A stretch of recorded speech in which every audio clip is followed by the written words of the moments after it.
Next on the agenda is privilege of the floor. In keeping with consistency, I will read the policy for the privilege of the floor. Persons wishing to speak should first be recognized by the president and identify themselves. Any group or organization wishing to address the board must identify a single spokesperson.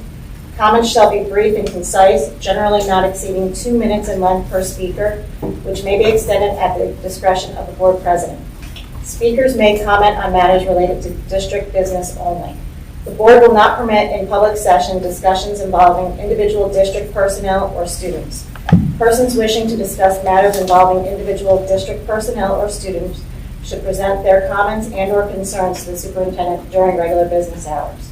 All speakers are to conduct themselves in a civil manner.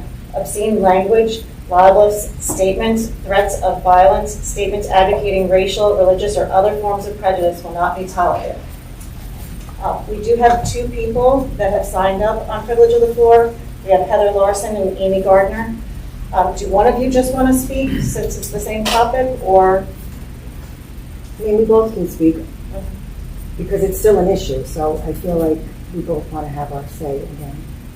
So I can go first. My daughter graduated over a month ago. She signed up to go on the Europe trip for freshman year, was not able to go, as you all know, because it was postponed or canceled and then postponed and then redone. So what we were told is essentially that $700, we won't get it back unless 31 children sign up for the new trip to Barcelona. Right now there's maybe 17. Maybe we'll get to 31. I mean, that shouldn't be on the senior parents who had kids who graduate. We should be in 2 different categories of underclassmen and seniors who graduated. We were told by the superintendent that when the school board approved the trip, it accepted liability for it.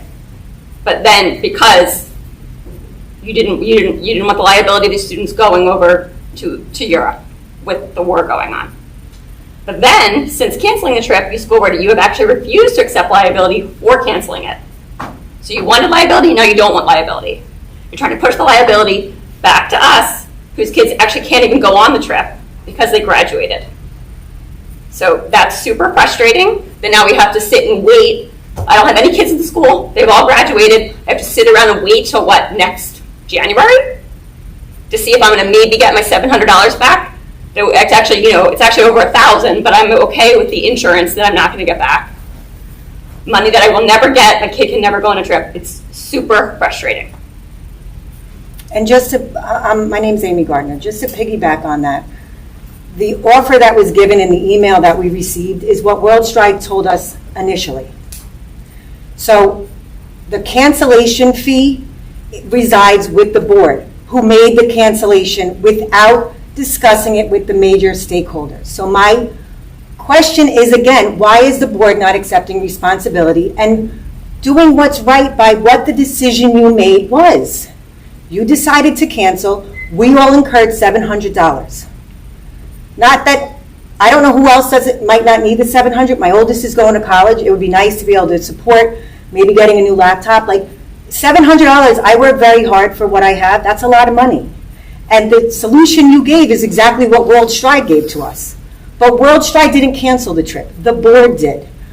With a date closer to the departure date, that's why we incurred the $700.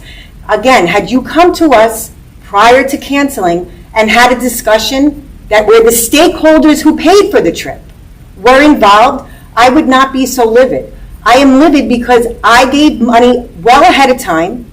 You made a decision with my money, and now you're not taking responsibility for that decision. If I've done something, I take responsibility for what I've done. Giving us this email that discusses what World Stride is offering to do if we find 31 other kids, they already said that back in April when we canceled. So again, I ask the board, the members that are sitting here, the members who I've had signs on my front lawn for, the people I believe to take what I have to say and share it, I ask you to look at the decisions that you've made, and at least for the seniors who we are done, we're done with Goshen with this group. Give us the money that we didn't have a say in how it went. That's all I'm asking. And again, I appreciate everybody that's here. I appreciate what you all do, but this is drawn on too long now. And I feel like it's the same runaround. To get an email stating what we already knew when I spent hours on the phone with World Stride does nothing for me, because it's exactly what I already found out. So again, I ask the board to make right the decision that you took upon yourself. Like Heather said, you're the ones who made the decision. You said you were liable, and now the liability is on Panzer, a history teacher, and us when you made the decision. So I'm just asking that you really take into account, at least for the seniors right now, or work hard to get those other kids to buy the trip. But I don't feel it's my responsibility, now that my daughter's graduated, to go around Goshen and say, hey, do you want to go to Europe? Do you want to lay out $1,100? I don't know. Do you? I just feel like it's crazy that we're here yet again. This is the 4th meeting that I've come to.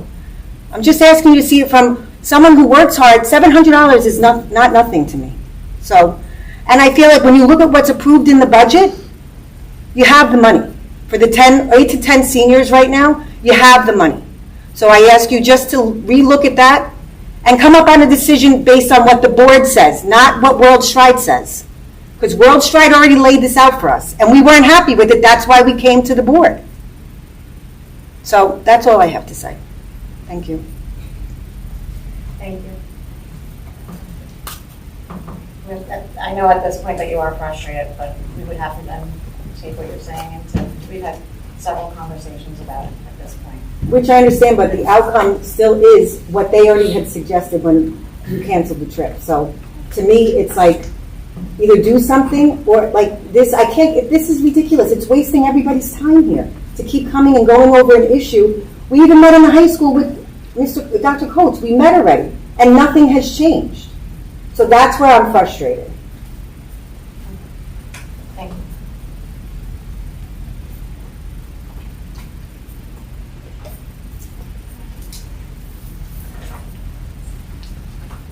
Next on the agenda is the President's report. Dr. Curtis Coates. Thank you. Oh. I'm losing my mind. Sorry. I don't have anything. Legislative update. Tom, I don't think that there was anything. No. Okay. Your face. Is there an upcoming meeting? I'll let you know. Okay. Thank you. Next on the report is the superintendent's report. Dr. Curtis Coates. Thank you very much. So I'm going to work actually backwards in the agenda, if that's okay with the board, to explain 3 items for updates for this evening. So as we all know, the Department of Education opened an appeals process for students that scored between a 50 and a 64 on the Regents exam, to be able to appeal their score, to be able still to have credit, not only for the class, for the assessment as well. Our guidance office in the high school has heard multiple appeals already, of which we are working on approving. However, we also wanted to take another step in being able to offer to those students that either A, still wanted to take the Regents exam, and or B, scored beneath the 50, still to be able to get their Regents credit, to have an opportunity to take it during the summer. So we are running Regents review sessions. So far we've had about 10 students sign up for those Regents review sessions for multiple different subject areas. Those will start tomorrow and they will run up to and including the day before the Regents exam. I believe we have students that have signed up in living environment, Algebra 1, Algebra 2, and we have one more subject. Geometry, thank you. We'll obviously keep that open if families want to come in late and do everything that we can to support the students that want to take the Regents exams in August.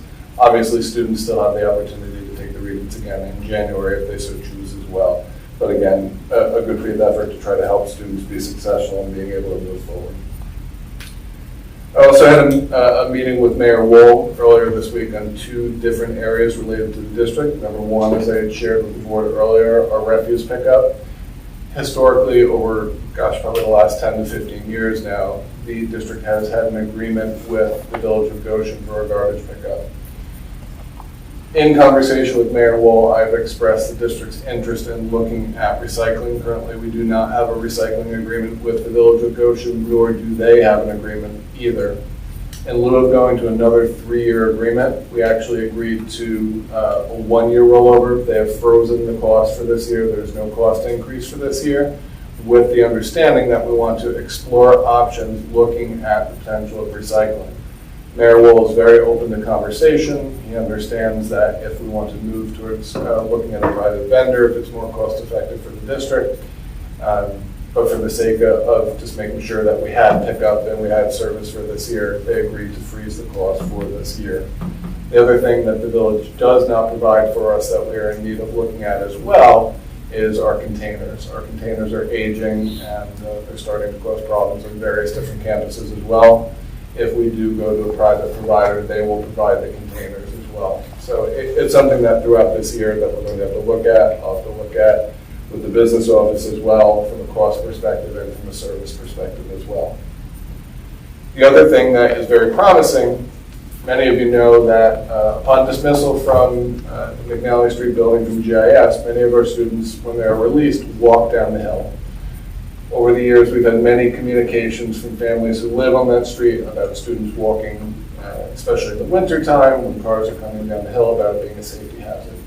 The village is moving forward with approving placing sidewalks on Mcnally Street that will run all the way from GIS, all the way down to the crosswalk for them to be able to come across Scoutstown Avenue. There is a historical agreement that when it goes all the way back to the year 2000, when a new sidewalk was constructed that comes off the south end of Scoutstown Avenue Elementary and connects to the crosswalk in front of the baseball field, that the village constructed that as well, but because it was largely for the benefit of our students, that the district would assume the responsibility of maintenance and clearing of snow during the winter time. The village has asked, because largely our students will be the ones using the sidewalks in McNally as well, if we would take on that responsibility. I think it's in good faith. They are paying for the construction of the sidewalk, that we will be able to clear the sidewalks of snow as well. I've spoken with Mr. Freeze about it. He does not see it as a burden or a budgetary issue. It's a short stretch for our machines to be able to clear those sidewalks. The one thing that we will have to look at with legal is an indemnification clause for any responsibility of damage or liability. We'll turn that over to legal before we bring it to the board for formal approval. What we'll likely do is just renew the agreement of the Scottstown Avenue side, but then also incorporate the new McNally sidewalk as well. Finally, as I shared with the board previously, we have our honored guest from Orange Ulster BOCES with us tonight to discuss their capital project. They will be giving a detailed presentation of the current proposal on the table. So without further ado, I'm going to turn it over to Ms. Carrie Stroker to introduce her team and the project. Thank you very much.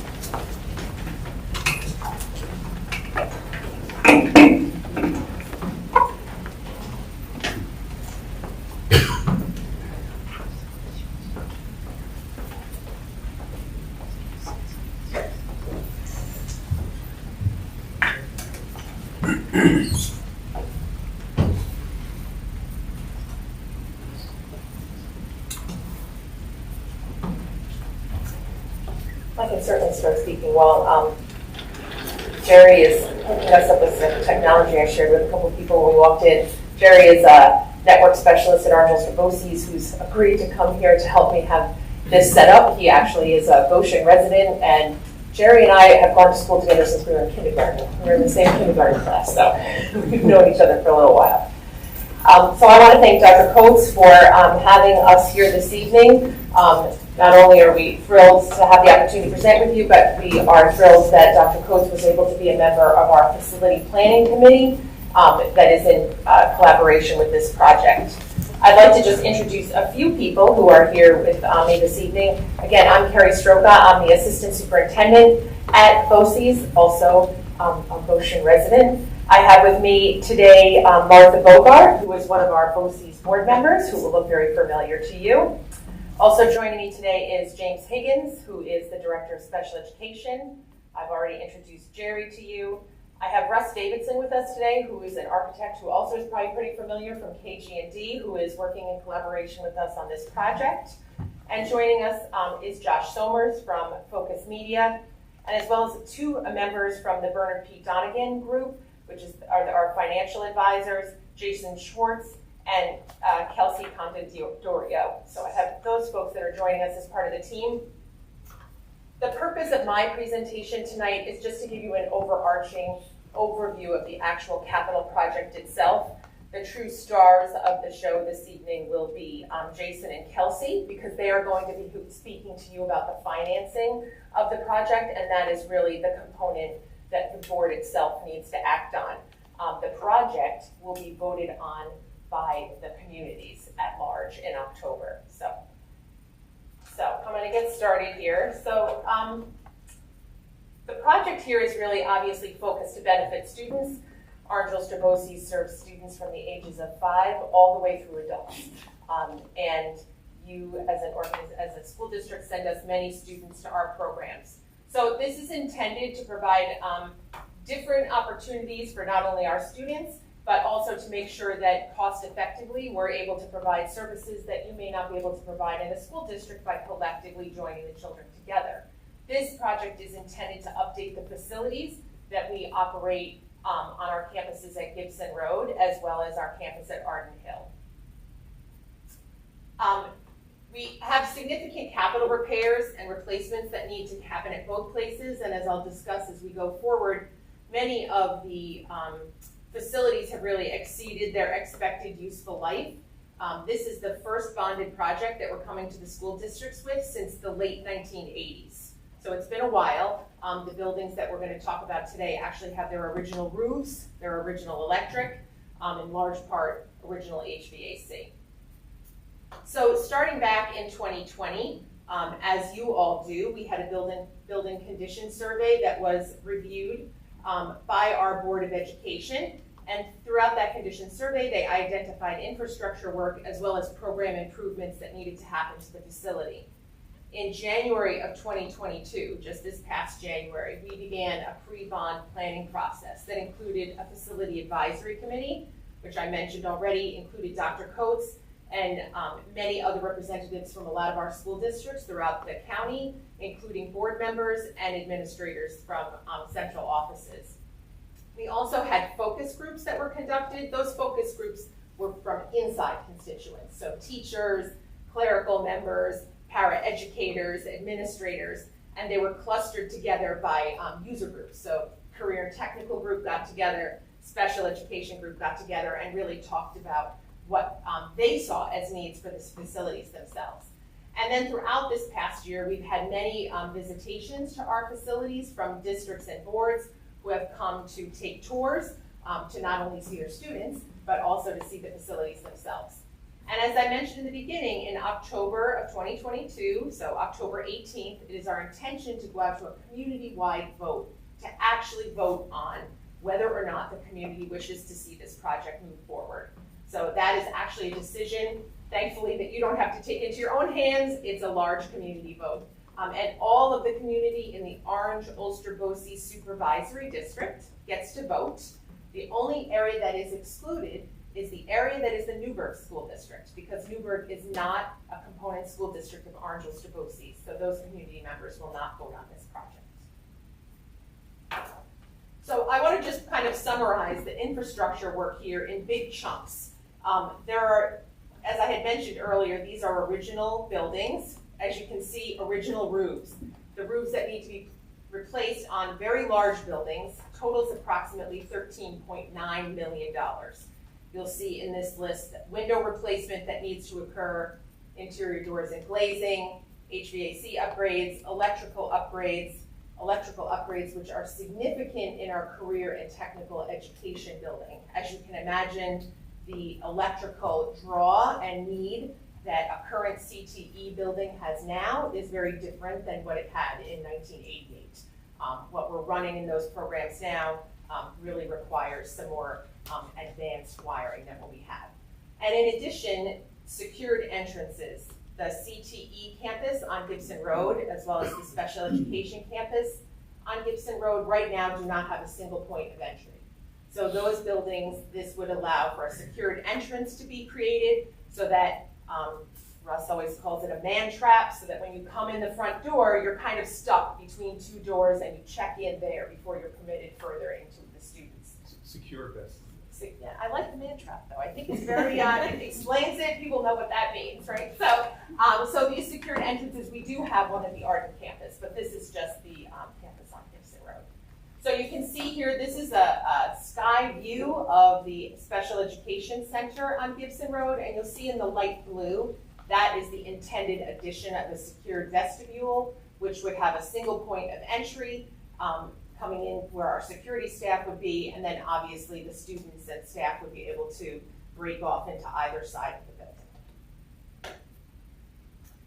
building. This is just another overview, but it is showing you the classrooms actually within the building, and the purple is every place that will be touched by this renovation. Anything that is purple will be receiving some level of renovation, whether it be windows, whether it be the doors, and any host of work that has to be done in those areas, as well as classroom enhancements. Again, the building is from the 80s, so there are some things that need to be updated. This is a ground floor, basement level, as well as the third floor, also of special education. You'll see on the left, you can see in the gray, that's where the storage is in the basement. But the purple area is actually classrooms, and again, anything that is shaded in purple is actually being touched by renovation or restoration of that area. This is a sky view of the Career and Technical Education Center. So in the back left-hand corner, in light blue, is the 400 building. For any of you who may have seen CTE recently, the 400 building is a metal structure.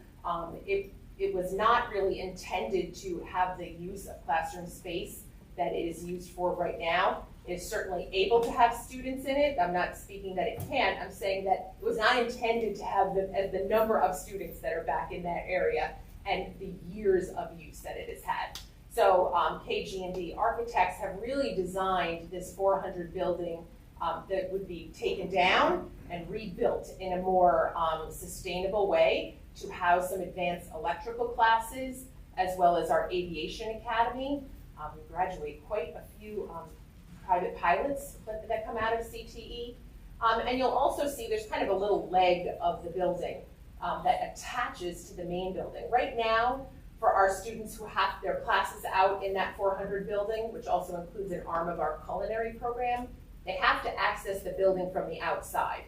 So from a security standpoint, having that number of entrances and exits from a student building is not optimal. So in this design, Russ and his team have designed a way that they would connect this building to the main building, and the students would then just enter the main building and travel throughout without ever having to go outside to access their classroom space. Here you can see the classroom schematics and conceptual drawings for the Career and Technical Education Center. Again, similar to the Special Education Center, anything that is purple is being renovated, and anything that is blue is new construction. And as you can see, the blue new construction of that 400 building. And one of the other added benefits of this new design, currently, if you go into that building, you have to walk through the classes to get to the next class. There's no main hallway. So in this design, there's actually a hallway, so the students don't have to walk through each other's classrooms to get to the next classroom. So as you can see, significant work that needs to be done in this building. So program-related improvements, so these are things that would be added and not renovated. So we're adding additional classrooms. These classrooms will exist over at the Gibson Road campus.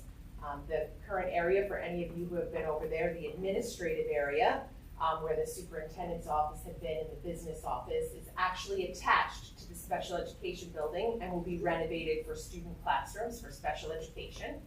In addition to our Arden Hill campus.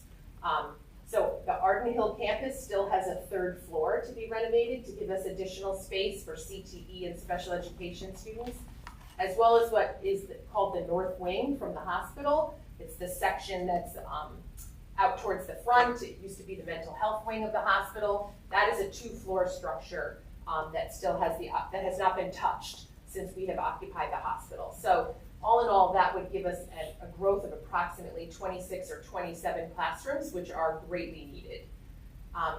The new gymnasium is for over at the over at the Arden Hill campus, And that gymnasium, there is no gymnasium in the Arden Hill structure. So this actually would be brand new so that the students would have a gym. I'm going to click here so that you can see the sky view from Arden Hill. And you'll see in the top of that photo, the blue section, which is the gymnasium addition. See a leg on that is attaching to the building. That gymnasium would not only serve the students who attend the Arden Hill campus, but actually Dr. Coates had a great suggestion and asked when they designed the gym, could they make sure it had spectator seating and some changing areas because the school districts themselves do not have enough gym space for after school for sports contests.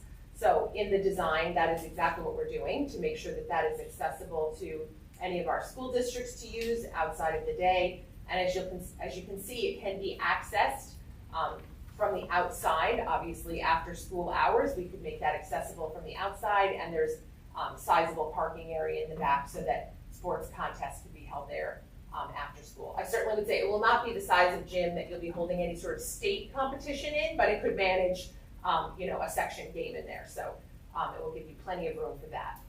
On the left-hand side in the yellow, you'll see the long rectangle, which is the third floor, which I had mentioned, which will give us additional student space. The square towards the bottom, the north wing, has not yet been renovated. That will give us additional space. And there's a small building over on the right-hand side called Building 1. It used to be doctor's offices. So that building needs to be renovated because we need to take all of the administrative staff, the business office, all of those folks that are currently on Gibson Road, move them to a building that cannot be occupied at all by children and give their space to kids, which makes sense to leave the kids attached to the building where they already are. So there's our gymnasium, a little schematic of that, and on the right-hand side, in very tiny print, is the third floor, and the right-hand side, the two squares there, the main floor and the upper floor of the north wing. So you can see renovation of a tremendous amount of classrooms, which is really great. And one of the things I think Russ and his team does great is they're terrific at specialized spaces, and they're also terrific at adaptable spaces. And this space that we're building on the third floor and the north wing will really allow us to be flexible and decide, do special needs students need to be in there, or are we seeing a big growth in CTE and use it to flex in that area? So we want to make sure we have the flexibility. We have actually 600 more students registered for CTE this fall than we had registered last year for CTE. So we're really seeing a huge explosion in that area, and particularly in some heavy equipment, construction, health careers, and animal science. That's another big one. So we need the room. So site work. This is just kind of a summary of some things for those of you who may not know. The Gibson campus currently works off a leach field system and a well system. The leach field is in need of repair or need of replacement, and this is obviously going to be some work to look at that. We are in conversation in how we might update that system and connect to some municipal services. Our director of operations is working on that. So this is the work that would need to be done on the site to take care of our water and sanitary system, as well as some paving that has to happen at all the locations as a result of the construction itself. So here's the total. Here's the number. So Gibson Road, special education renovations and construction will be approximately $57 million. The Career and Technical Education Center will be at $67. Arden Hill, which has both CTE, special education, and that small admin building, is $35 million, for a total of $159 million. And the aidable portion of the project has been estimated to be approximately 72%. And as I indicated earlier, this is a countywide project. This is that $159 million is across the Orange Ulster-Bocie Supervisory District. So it spans 17 school districts, including Marlborough. So it's a rather large denominator that this number will be divided by. Does anybody have questions about this? Good question. Sure. What would be the estimated cost per district? Do you have the Do you have a ballpark So number? I'm gonna turn it over to Jason. It's We a can great do that, question, because Jason and Kelsey will be able, their presentation is next, and they're gonna actually talk about your number. Number two, Sure. the self-serving question. Currently rent space above us. Uh-huh. Would you, I'm assuming, would need that space going forward? We would love that space, but if you needed that space, we could certainly have a conversation. But then No, no, it is I'm not saying- it's not to replace Not that to space. replace it. No, no. We need more space than that space. Need more space in that space? Yes, we do. Self-serving That's a good question. question. You're a resident, you like that question. I like the question. Thank you. Absolutely. So I'm going to turn it over to our friends here who are the financial analysts, and they're really going to be able to speak specifically to the Goshen portion of it, as well as talk to you a little bit about the financing options. Okay. Good evening, everybody. As Carrie said, my name is Jason Schwartz. I'm with Bernard Donegan Incorporated. Working with the BOCES as their financial advisors for the project. So Kelsey is handing along hard copies of the presentation, just in case that's easier to see than what's on the screen. But so real quick, before we get into your specific numbers, just to give you a little bit of background, because BOCES projects are a little bit different than your own district projects. So probably just a couple key things to point out. So anytime a BOCES is going to do a project, there's really kind of two ways that this can get authorized. We can do what's called an IMA or an intermunicipal agreement, which would be each of the component districts plus the BOCES entering into an agreement for how the project will be paid for. So in this case, it'll be all 17 components, and BOCES would all have to agree to that. And it has to be unanimous, so each district has to do it. If any one district does not agree to do that, then that option is off the table. The second option, if we either don't want to or can't go with the IMA, is to issue the debt through the Dormitory Authority of the State of New York, DASNY. So that is an option that could be pursued. But as of right now, the BOCES, the initial intent is to pursue the IMA option for a number of reasons. First of all, it's the less costly option. The fees to go through DASNY are quite large, especially on a project of this size. We estimate it might be close to like 5.7 million of additional costs. So tonight we're going to talk about the cost, as Terry just talked about, was for the IMA option. If that turns into a DASNY option, that 159 turns into 165 once we put the cost of issuance on top. And then the other big difference is that if it gets issued through the dorm, that's like a revenue bond that the BOCES is issuing. So they would be issuing the debt instead of the districts, but because it's a revenue bond, it's going to get a worse interest rate because it's considered a less safe investment than a general obligation bond that you as a district could issue. So probably you could expect between, if you had to issue debt for your piece, it might be 25 to 50 basis points more that you would pay in interest expense, which on your size, your piece of the project, that might equate to like $1.4 million extra you'd be paying in interest expense. So there's a couple of reasons, and then the final reason is if we do the IMA, you as a district can determine how you want to pay this back, and that's what we'll go through in our presentation tonight, is a couple options that you would have. So you can decide if you want to pay cash, if you want to pay it back over 5 years, 20 years, 30 years, whatever you want to do, you have that flexibility. If we go the DASNY route, then there's just one schedule for everybody. So whatever bond the BOCES issues, everybody pays back over that same term.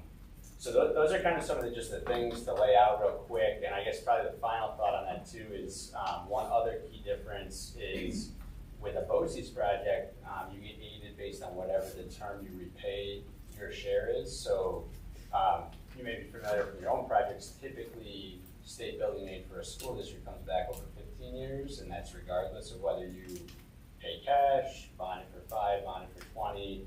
No matter how you pay it back, the aid's coming back over 15 years predominantly, unless you have like a lot of additions.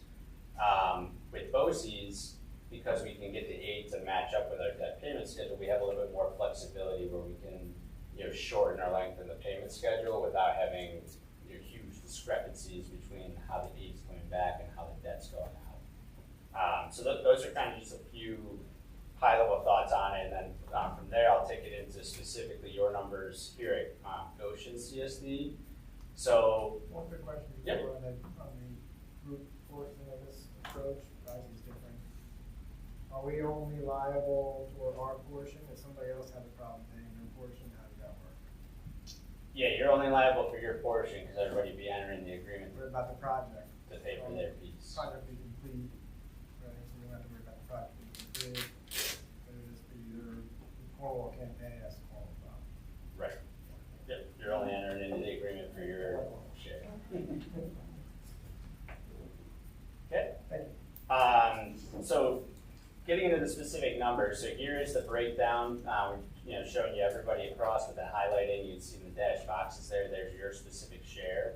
So basically, we take the 159 million that Carrie was mentioning, and it gets broken out by district based on your pro rata share, based on our water, the resident weighted average daily attendance. So to try to kind of quantify the number of students across the whole BOCES, how is that splitting out? So that works out that your share will be 6.1% of the project, which is equivalent to $9.7 million in total that you'll pay. So again, this is for the IMA route. So the next step is basically how the intermunicipal agreement works is you would pay that 9.7 directly to the BOCES over a couple of payments, which you'll see on the next slide here.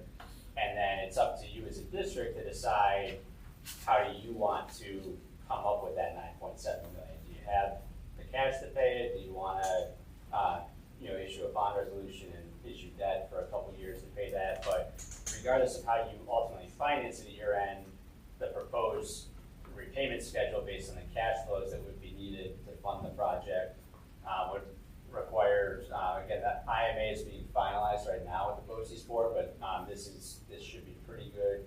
Estimates that we have here right now would be that your first payment will be in July of 23, so beginning of next fiscal year, for just over $5 million. The following July, you pay another $4 million, and that would really get you through the bulk of the construction, and then there'd still be a little bit of construction out there in that summer of 25, so that final $720,000 payment would be left for the final year.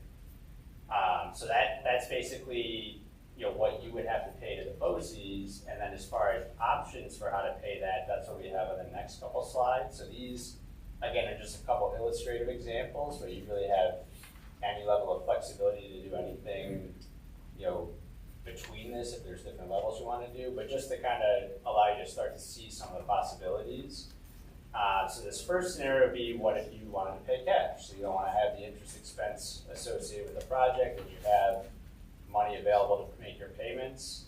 So you see here on the screen, this is kind of what it looks like visually. So you'd make your payments at the beginning of the year, and then get the aid back at the end of the year based on the 72% of cost being aidable, and then at your BOCES aid ratio, which I believe is, let's see right there, so about just under 60% currently is your aid ratio.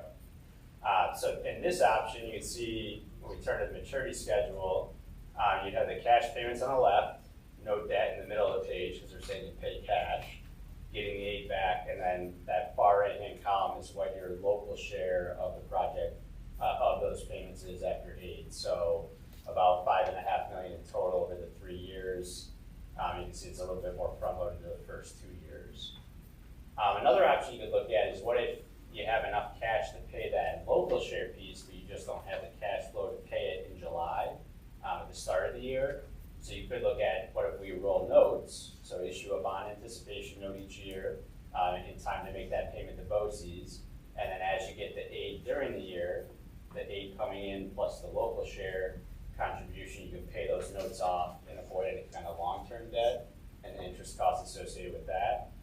So you see, here's a maturity schedule for that option. So very similar, it's just a slight bit more local share because of the interest costs you're paying on those notes, but still similar to the cash option.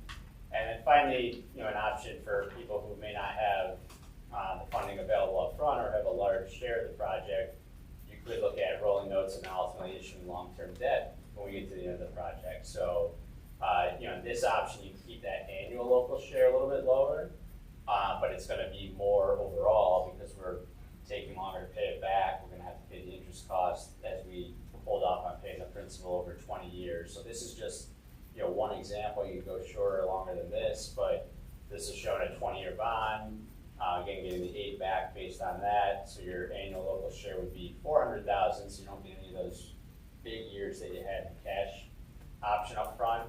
But you can see that the overall impact to the district goes up, quite a bit in that scenario because of the increased interest expense. So it's a little bit higher there. But that, that's one of the reasons the IMA is a nice route, is because it allows you to pick, what is kind of the level of what you think you can manage annually on a local share basis, while also trying to, minimize what interest you're going to pay and minimize the local expense to the residents here in Goshen. Are we borrowing on our rating? Yeah, so you'd be borrowing, it'd be your own Goshen CSD debt based on your own rating and your own debt capacity. And then what is the current, see that 5% up there, what's the current rate right now? Current rates now for a 15 to 20 year bond are probably like low to mid threes, depending on the size of the bond you're rating. Right. Yep, and that's assuming like a longer bond too. It might be a little bit lower than that if you do a shorter bond. Yield curve's pretty flat right now, so you're not gonna get a lot lower interest rate if you go shorter. Because notes aren't that much, 1 year notes aren't all that different than 15-year bonds, amazingly. But, yeah. So, one other thing that I probably should have kind of mentioned in the front where it's talking about the different options, IMA versus DASNY, right? So really what the purpose of this presentation is, and ultimately kind of timeline next steps from here. So tonight you're getting this information, getting a chance to digest it. I believe that BOCES board is supposed to be adopting the IMA from their end so that it's a valid document you can consider on August 11th, I think. And then the BOCES would have to call for the vote in order to hit the October referendum target by sometime in late September. I think it's September 22nd. So essentially that's the window between August 11th and September 22nd when we're asking everybody to consider whether or not they'd like to approve the IMA. So really probably at your next board meeting after this, we'd like to have that conversation. One important distinction is that you're not approving the project right now. As Carrie mentioned, it's going to go to a BOCES-wide referendum, regardless of whether it's the IMA route or the DASNY route. So really the conversation right now is, do we want to approve the IMA, the BOCES in each of the 17 components to maintain the flexibility of having different options moving forward, or if not, then the BOCES would have to consider if they want to just go forward with the referendum for the DASNY bond instead. But either way, it will go to a BOCES-wide public referendum, whether it's the IMA route or not. So that's an important point to clarify. Do we have to have a certain percentage coming to vote from each school district, or it doesn't, two people show up? No, it's just collected BOCES-wide. It doesn't have to pass like within each district. It's just one group for the whole. One aggregate vote? One aggregate vote, yeah. Yeah. And the vote is at BOCES, or is it in each school district? No. So the vote will be, Charlene Depew has already been in contact with the districts talking about locations. Our intention is to have at least one location in each of the school districts. There will also be locations at the BOCES sites, but our intention is to have a voting location in each of the school districts that BOCES would coordinate and send staff out. It's not our intention to put that burden on the school districts, but we want to make it accessible to your voters so that that everybody can come and cast their vote. The BOCES basically runs the vote, education about the vote? Yeah, that's on us, yes. Yep. Okay. Yes. When's the last time you did something like this? Last bond was in the 80s, but it was 88, I think. Yeah, I think it's important to note that 80% of this work is at the Gibson Road campus, Yeah. originally constructed in 1969. Last edition was 36 years ago. So that's part of the reason for the magnitude of the work that's needed there. When you say things are original, we're talking about roofs and windows that are original from like 1969 and 1986. And they're still keeping the building dry, but it's time. Super efficient. Yeah. Well, and speaking of efficiency, there's over $23 million worth of work that's energy efficiency improvements here. So we're talking about additional roof insulation, windows, conversion to electric heat pump technology, moving away from fossil fuels. So it's a green and sustainable project as well. And then not to forget the security enhancements that everyone's done for many years. They have secure buildings, but this just makes the configuration closer to ideal. And it's something that everybody's doing, and I'm sure you've done it in all your buildings. The last time around the capital improvement project moved forward, how was it financed? Was it the IMA route or the DASN route? I would have to ask Deborah. I didn't get that information and ask you, but I'm not sure. Carrie's not old enough. I wouldn't get that, but I don't know. Jerry, where were we? It's not at BOCES. Most BOCES, we're working with Duchess BOCES as well as Jason, and Duchess, all the constituent districts there chose the IMA unanimously. It's more economical. Yeah, I can't speak specifically to the last Orange Ulster project, but I know the majority of the BOCES projects we've worked on in the last decade or so have gone the IMA route. We got, like Russ said, Duchess, Ulster BOCES is also doing a project that was just approved with the IMA route. There's a few other BOCES we're working with, they're looking at route as well right now. You had mentioned green buildings, improvements to the windows and roofs. Has there been any energy cost analysis modeling that has been performed to project what the energy savings and the energy consumption use may be with these upgrades? Yeah, not at this point. We probably would do some basic energy modeling moving forward. But like a lot of school districts, the BOCES doesn't want to throw away anything that works. So basically the strategy is if it's beyond its useful life and it burns fossil fuel, let's try and replace it with an electric heat pump or something that's sustainable so that you step by step transition away from fossil fuels rather than all at once, which would not be the best investment from a capital point of view. Are you also going to be able to use NYSERDA funds? I think BOCES can, correct? If there are any available.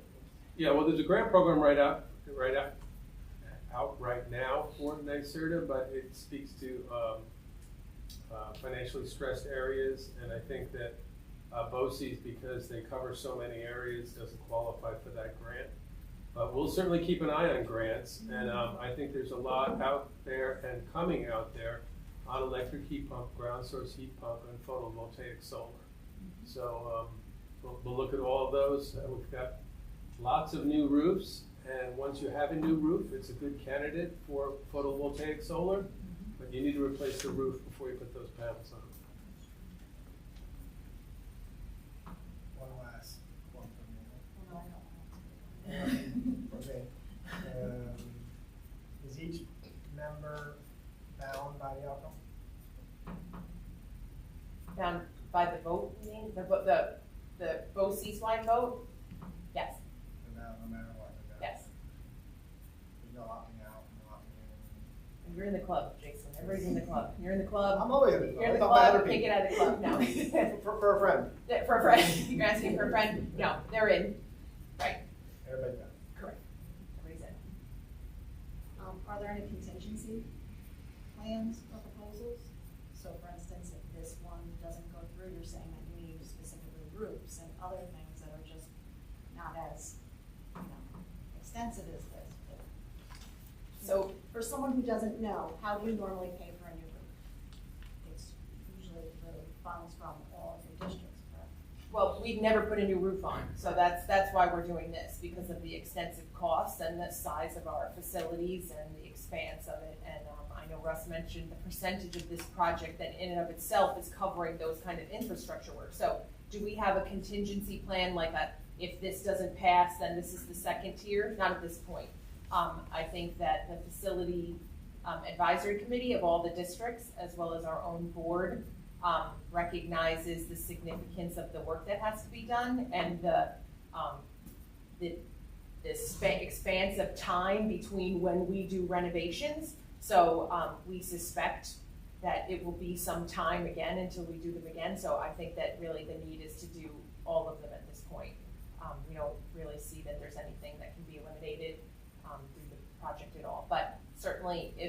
vote was to go down, the board would have to have that conversation, our board would have to have that conversation, but at this point, we don't have a second option. This is it. Do you have any numbers of the amount of classrooms and class space that is needed versus what this is going to create? So at this point, we expect this will manage our ebb and flow because we do tend to see ebbs and flows in what types of classrooms we need, which is why I said we kind of like to have those adaptable classrooms. So CTE is right now seeing a very, very large surge. Special education has been staying pretty consistent, not dropping, but staying pretty consistent. So these 26 classrooms, we think will really manage the need that we have actually in our center-based programs. Because obviously we rent space from you and from other districts for students to be included within their community. So our intention would not be to decrease any of those, maintain that level, but for the center-based programs, we believe that that space will accommodate the kids that we need. But will there be overflow? Like, how much overflow are you expecting that you're going to have? I think we probably will have a few of those classrooms to play with, if that's what you mean. Like, I don't foresee them being all full the minute that we open, but depending upon the trajectory of the CTE enrollment, if it follows the trajectory that we're seeing right now, we could be.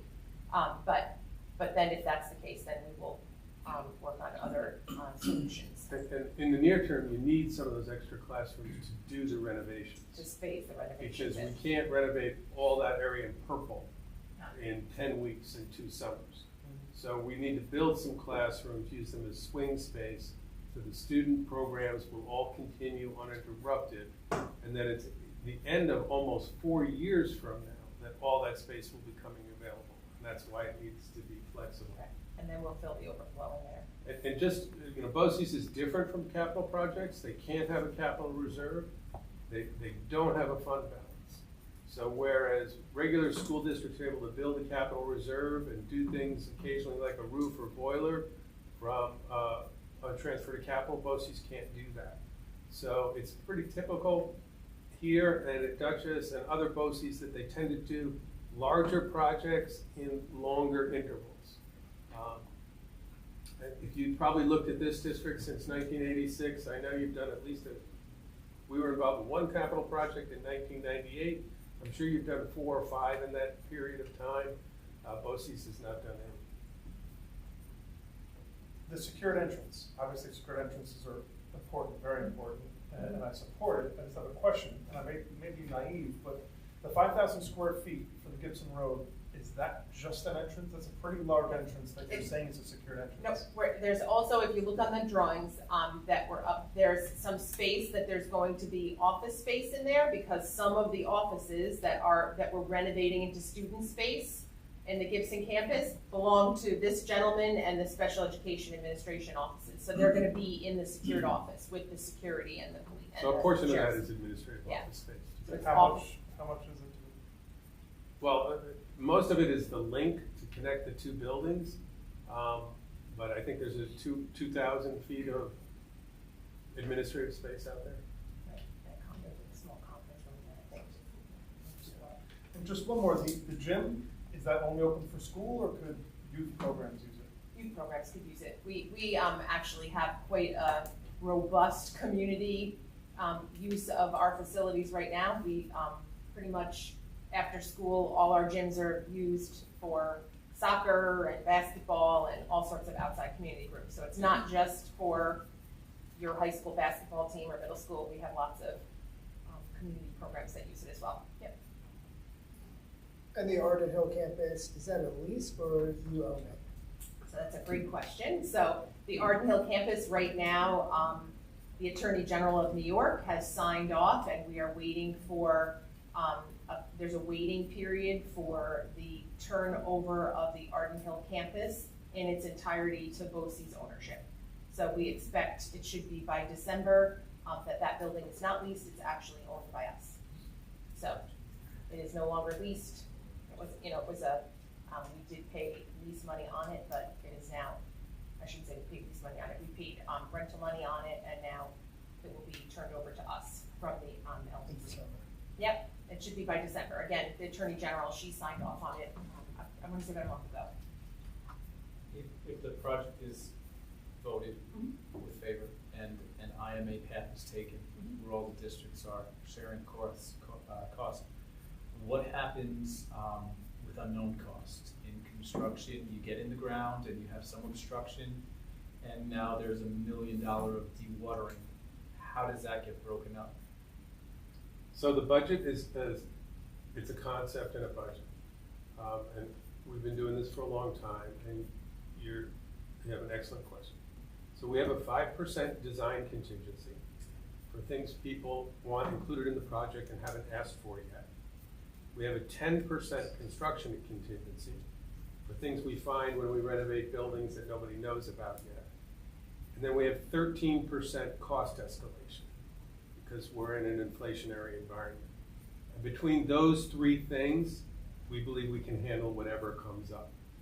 And obviously, the budget is the budget, and we have to manage to the budget.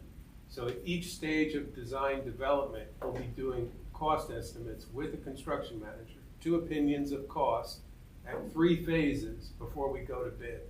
And that's how you keep to these things.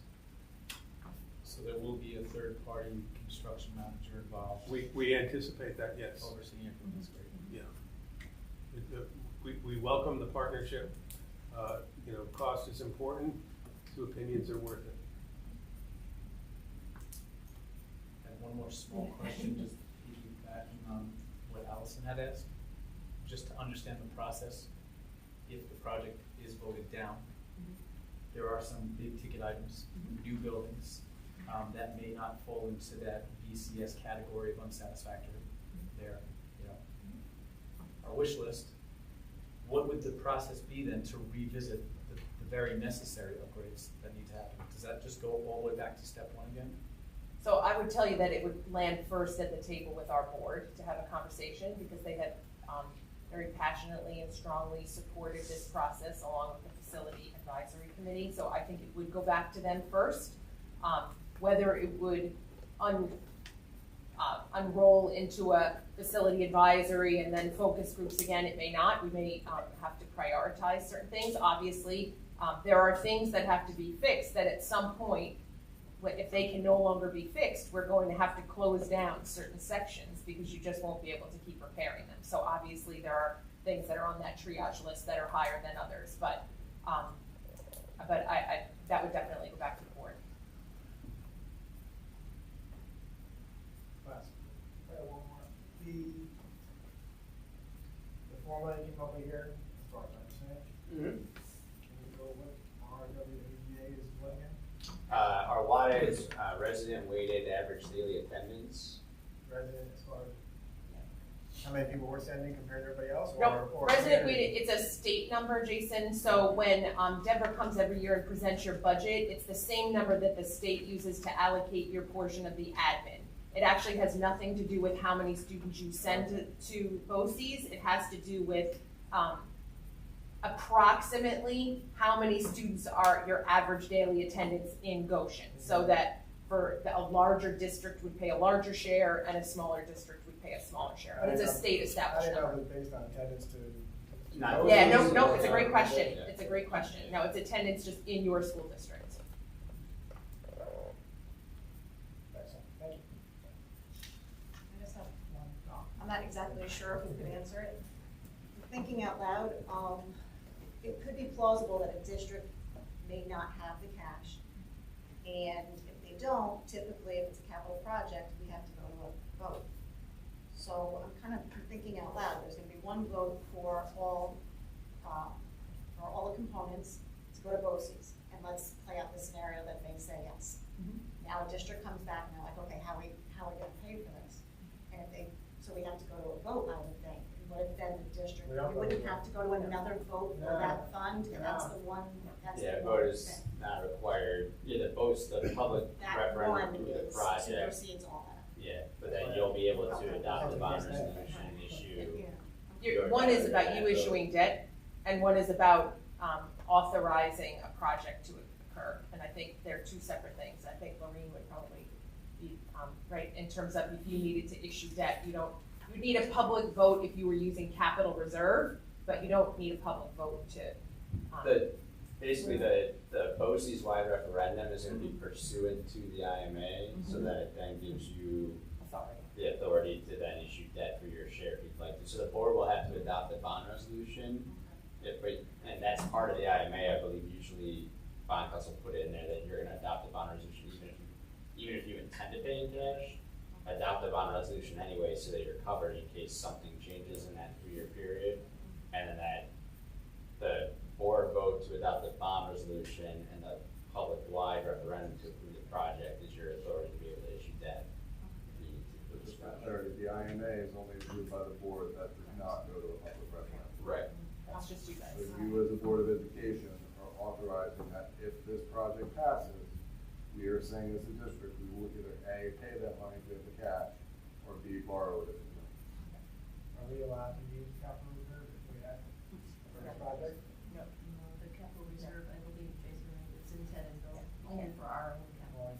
Yeah, you have to check, and I guess technically, depending on the language of how it's set up, maybe it's possible, but in my experience, usually it's set up so it's just for your own building, it's not for the OSIS building, so you would not be able to use the capital reserve.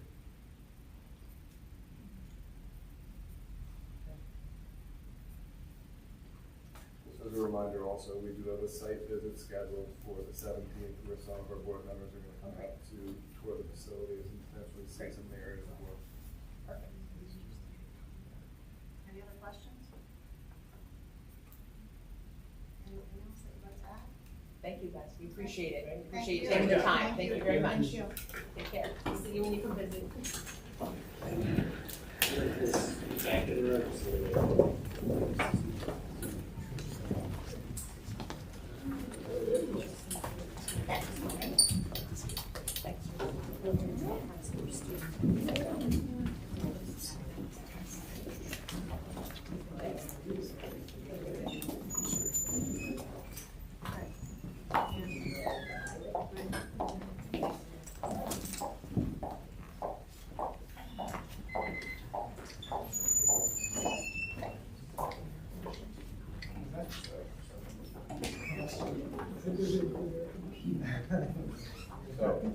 So if I could, I just want to welcome this evening Crystal Mabey, who is on your agenda for approval tonight to be appointed as our new nurse practitioner for the school district.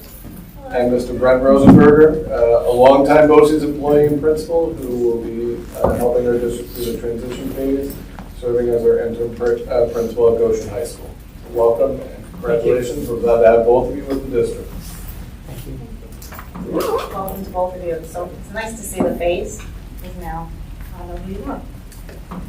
Next on the agenda, the Assistant Superintendent for Business Report, Maureen. In your board packet, you should find a memo regarding school meal prices. And as you know, the National School Lunch Program is actually no longer be reimbursing for free meals or giving free meals away next year, beginning in September. So we are looking to increase the price of both lunch and breakfast.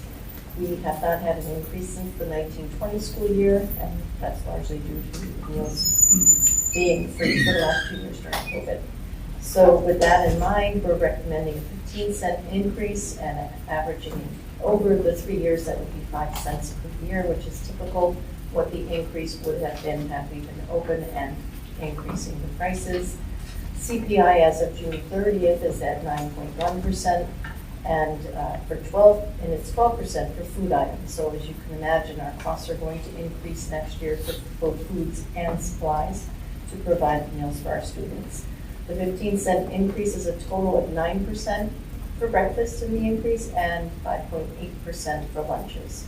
So we're looking at elementary lunch being $2.75, middle school and high school lunch is $3, breakfast $1.75. So I just wanted the board to review that and ponder that and hopefully act on it at the next meeting. And if you have any questions, certainly let me know. And then my other thing is a report and overall review of what's going on in the business office.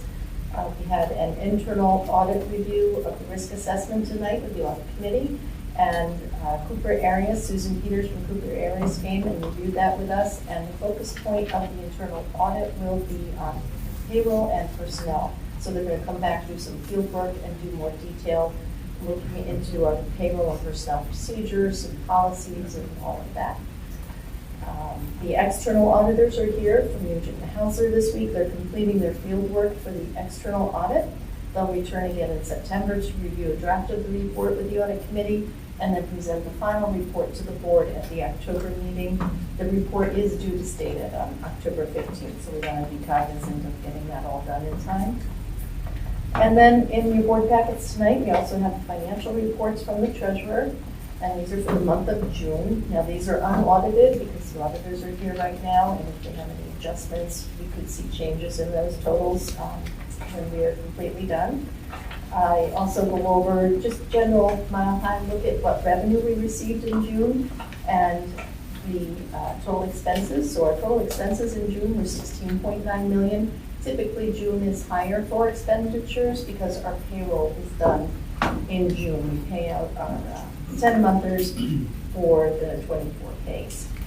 Then for revenue, the state is making their aid payments to us. The general aid came in for $973.5 thousand. Excess cost aid was $451,000, and BOCES aid $466.9 thousand. We also had an insurance recovery for the catalytic converters of a little over $9,000. And then overall, and when I do review these, I go over the general fund mostly. We also have the special aid fund and the lunch fund, but I'd like to speak about the general fund because that's the one that's voted on.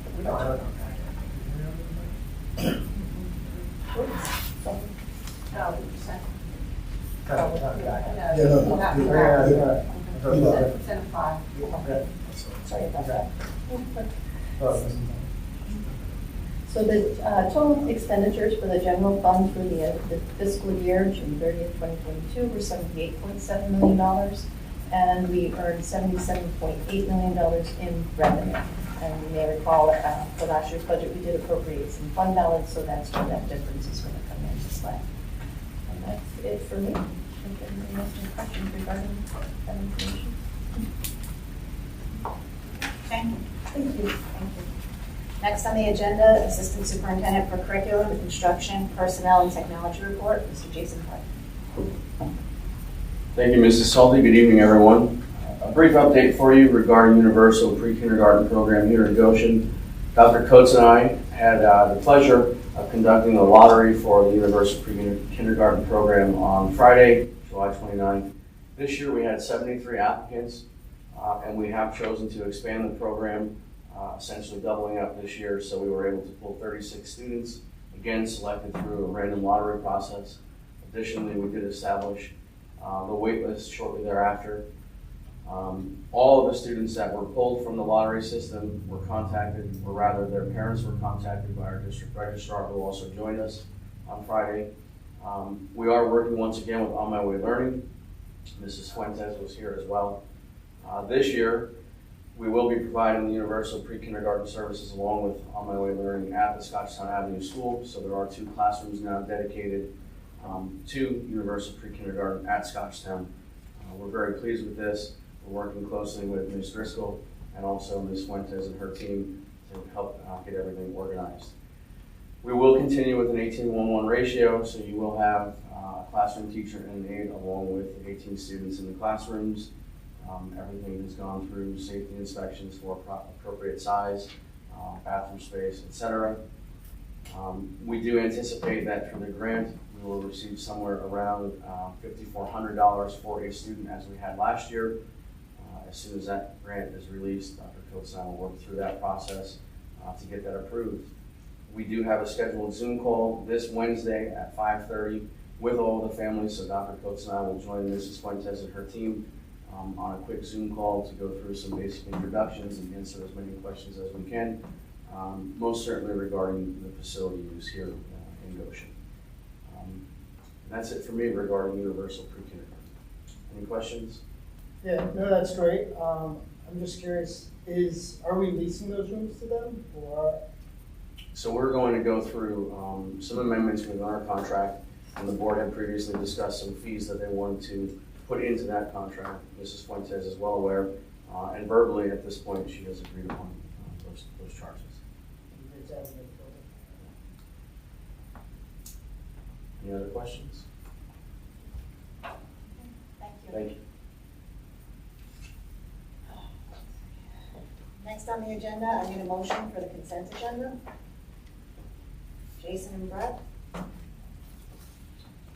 Be it resolved upon the recommendation of the superintendent of schools, the Board of Education accepts the retirement of Frank Kowalczak, head maintenance worker, effective August 15, 2022. Mr. Kowalczak has been with the district for 35 years. Be it resolved upon the recommendation of the superintendent of schools, the Board of Education accepts the retirement of Don Spoor, head maintenance worker, effective October 12, 2022. Mr. Spoor has been with the district for 23 years. Be it resolved upon the recommendation of the superintendent of schools, the Board of Education accepts the retirement of Alice Spoor, senior account clerk, effective October 12, 2022. Mrs. Spoor has been with the district for 33 years. Be it further resolved upon the recommendation of the superintendent of schools, the Board of Education approves the remainder of the consent agenda as presented. All in favor? Aye. Opposed? Next on the agenda, old business. I need a motion to approve the 2022-2023 school year board committees. Tom and Shannon. Be it resolved upon the recommendation of the superintendent of schools, the Board of Education approves the list of board committees for the 2022-2023 school year as presented. I probably should have asked if anybody wanted to change anything, but too late. Next on the agenda. All those in favor? Oh, all those in favor? Aye. Opposed?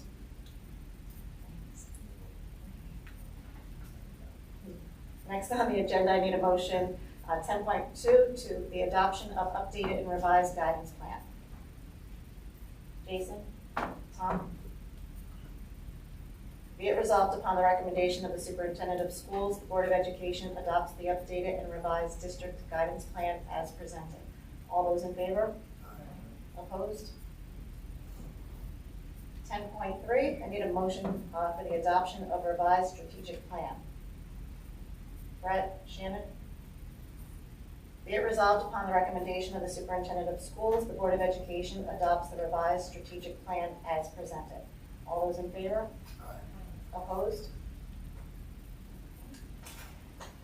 New business. I need a motion to approve the minutes. We have Billy and Tom. Be it resolved upon the recommendation of the superintendent of schools, the Board of Education approves the minutes for the July 11, 2022 annual reorganizational meeting and regular board meeting. All those in favor? Opposed?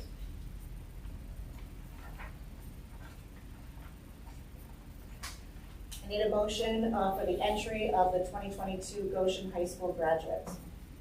Billy and Shannon. Be it resolved upon the recommendation of the superintendent of schools, the Board of Education approves the entry of the names of the 2022 graduates in the Board of Education minutes. All those in favor? Opposed? I need a motion, 11.3, to approve employment-related agreement. Jason and Tom. Be it resolved that the board hereby approves an agreement by and between the district and employee number 080122 dated July 29, 2022.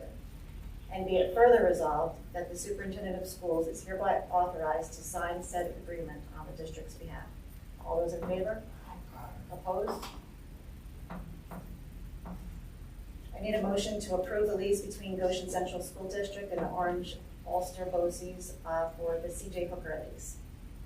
Jason, Brett?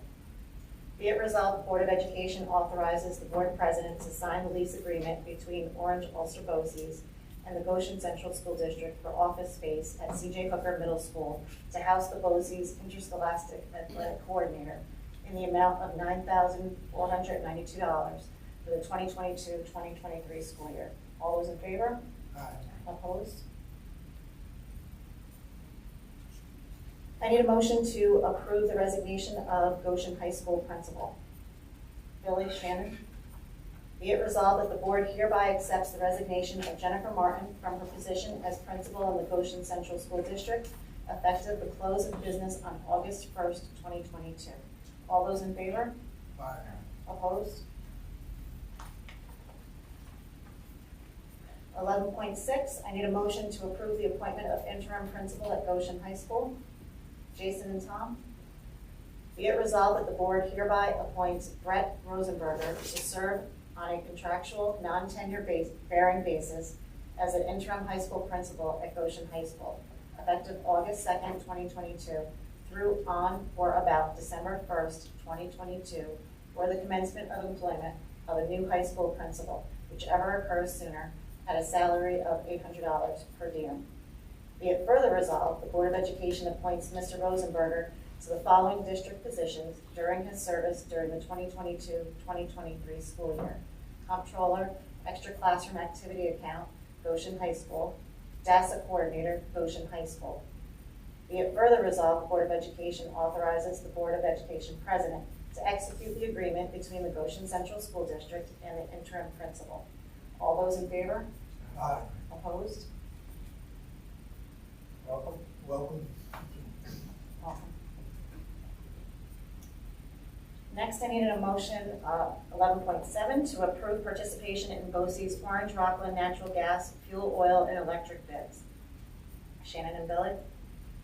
Whereas the Goshen Central School District is participating with other Rockland and Orange County school districts in cooperative bids for the purchase of electricity and natural gas sponsored by the Rockland County BOCES, and whereas the bidding procedures comply in every respect with the requirements established by the general municipal law, and whereas the electricity and natural gas markets are highly volatile and prompt action is required to secure the benefit of the lowest possible rates, and whereas the delay in waiting for formal action by this board may result in the loss of the bid prices, and whereas the board believes that it can establish reasonable limits on the power of the superintendent to act in the board's name and authority, subject to later ratification by this board. Resolved that this board hereby delegates to the superintendent of schools the authority to accept bids for electricity and natural gas submitted pursuant to the cooperative bid on the following conditions. The annual ceiling price bid for electricity is 15 cents per kilowatt or less. The annual ceiling price bid for natural gas basis is $6, is it MMBTU? We say it a different way. Or less. The annual ceiling price for natural gas commodity at the NYMEX Henry Hub is $10 MMBTU or less. And it is further resolved that the superintendent is to report this to the board in writing within 24 hours, any action he has taken pursuant to this resolution. And it is further resolved that this delegation of authority may be revoked at any time by action of this board. All those in favor? Aye. Opposed? I gotta give him a second.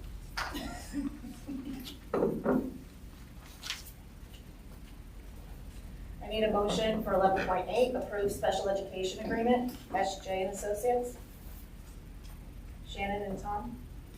Be it resolved upon the recommendation of the superintendent of schools, the Board of Education enters into an agreement with SJ and Associates to provide bilingual psychoeducational evaluation services for special education students effective for the 2022-2023 school year, according to the following fees. Consultation rate, $155 per hour. Evaluation rate, $995 per evaluation. Be it further resolved, the Board of Education authorizes the superintendent to execute the agreement. All those in favor? Aye. Opposed?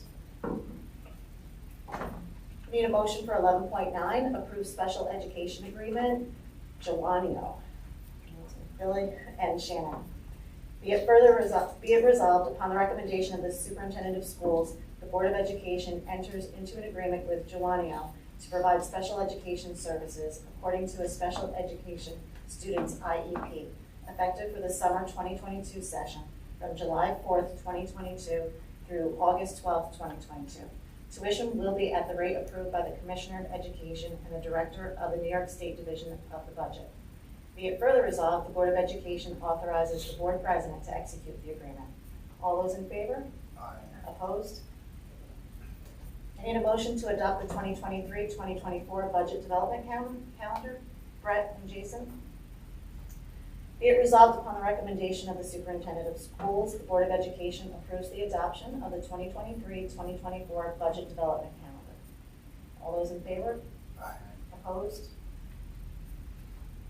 I need a motion to ratify the supplemental memorandum of agreements with the GTA. Tom and Shannon? Be it resolved that the Board of Education hereby ratifies 2 supplemental memorandums of agreements between the Goshen Central School District and the Goshen Teachers Association dated July 21st, 2022.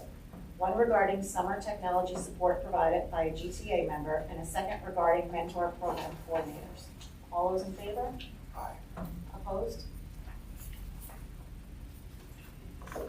11.12, I need a motion to approve appointment of certain district official position.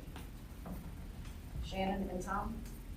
Be it resolved upon the recommendation of the superintendent of schools, the Board of Education appoints Denise Sukanatos. I apologize. As a DASA, thank you for your help. As a DASA designee at Goshen High School, there is no stipend for this position. All those in favor? Opposed? I need a motion to approve the amendment to agreement between Village of Goshen and the Goshen Central School District for refuse removal. Sorry. Okay, Brett and Tom. Be it resolved that the Board of Education approve the amendment to the agreement between the district and the Village of Goshen dated April 30th, 2019 for refuse removal for an additional 1-year period effective July 1st, 2022 as follows. School year 2022-2023, $52,000. All other terms of the April 30th, 2019 agreement will remain in full force and effect. Be it further resolved, the Board of Education authorizes the superintendent of schools to execute the amendment. All those in favor? Aye. Opposed?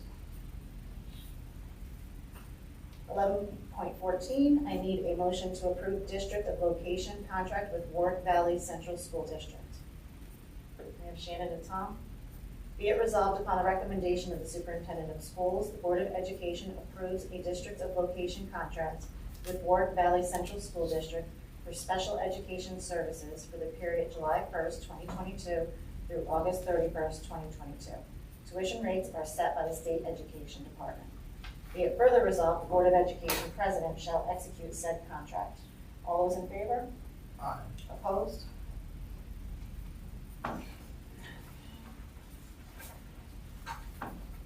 Next is executive session. I need a motion to go into executive session.